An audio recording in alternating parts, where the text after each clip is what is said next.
ಆಗ್ತಾಯಿತ್ತು.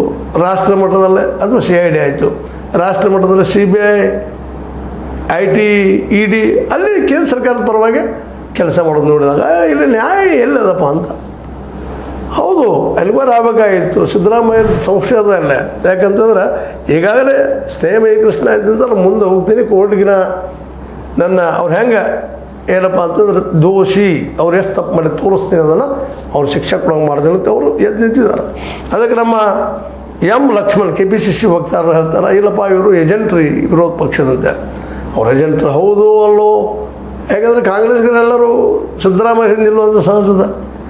ಅದೇ ಕಾಲಕ್ಕೆ BJPಗರು ಸಹಜವಾಗಿ ಸ್ನೇಹಮಯಿ ಕೃಷ್ಣ ಅವ್ರ ಹಿಂದಿಲ್ಲೂ ಸಹಜದ.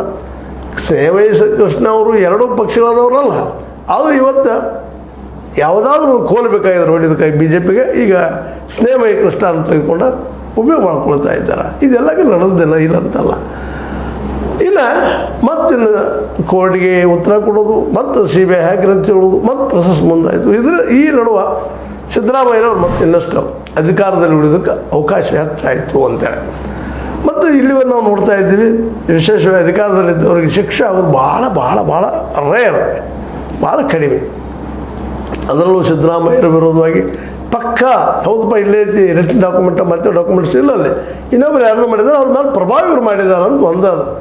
ಪ್ರಭಾವ ಮಾಡಿದ್ದು ಹೆಂಗೆ ಕಂಡು ಹಿಡಿದು ಅಂತ ಅಂದಾಗ ಸಹಜವಾಗಿ ನಮ್ಮ ಸ್ನೇಹಮಯಿ ಕೃಷ್ಣ ಅವ್ರು ಹೇಳ್ತಾ ಇದ್ದಾರೆ ಏನಪ್ಪ ಅಂದ್ರೆ ವಿಶೇಷವಾಗಿ ಅವ್ರು ಕೇಳಿದಕ್ಕೆ ಅವರು 3 ಜನರು ಇವ ಲೋಕಾಯುಕ್ತ ಏನು ಮಾಡಿದಪ್ಪ ಅಂದ್ರೆ ಕ್ಲೀನ್ ಚಿಟ್ ಕೊಟ್ಬಿಟ್ಟದ.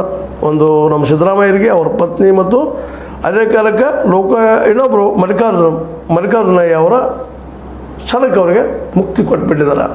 ಹೀಗಾದ ತಕ್ಷಣ ಸ್ನೇಹಮಯಿ ಕೃಷ್ಣ ಹೇಳ್ತಾ ಇದ್ದಾರೆ, ಈ B ರಿಪೋರ್ಟ್ ಹೇಳೋದೇನಿಲ್ಲ, 50-50 ಅನುಪಾತದ ತನಿಖೆಯನ್ನು ಇನ್ನೂ ಪೂರ್ಣಗೊಳಿಸಿಲ್ಲ.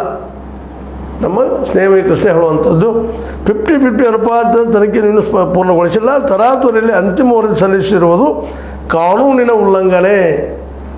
ಪಾರ್ವತಿ ಅವರಿಗೆ 50-50 ಅನುಪಾತದ ಅಡಿ ನಿವೇಶನ ಹಂಚಿಕೆ ಅಧಿಸೂಚನೆ ದಾಖಲೆ, ಅದು ಹಂಚಿಕೆ ಮಾಡಿದ ದಾಖಲೆ ಇತ್ತು, ಅಧಿಸೂಚನೆ ದಾಖಲೆ ನೀಡಿದರೆ ನಾನು ಹೋರಾಟ ನಿಲ್ಲಿಸಿ ಜೈಲಿಗೆ ಹೋಗಲು ಸಿದ್ಧ. ಅದೇನು ಅನುಸೂಚನೆ ಸಿಕ್ಕಿತ್ತಪ್ಪ ಅಂತ ದಾಖಲೆ ಇತ್ತಂದ್ರೆ ಅಷ್ಟೇ ನಾನು ಜೈಲಿಗೆ ಹೋಗ್ತೀನಿ. ಆಗಿತ್ತಪ್ಪ ಅಂದ್ರೆ ಅದು ಆಗಿಲ್ಲ, ಅದು ದಾಖಲೆ ಸಿಗಬೇಕಾಗಿ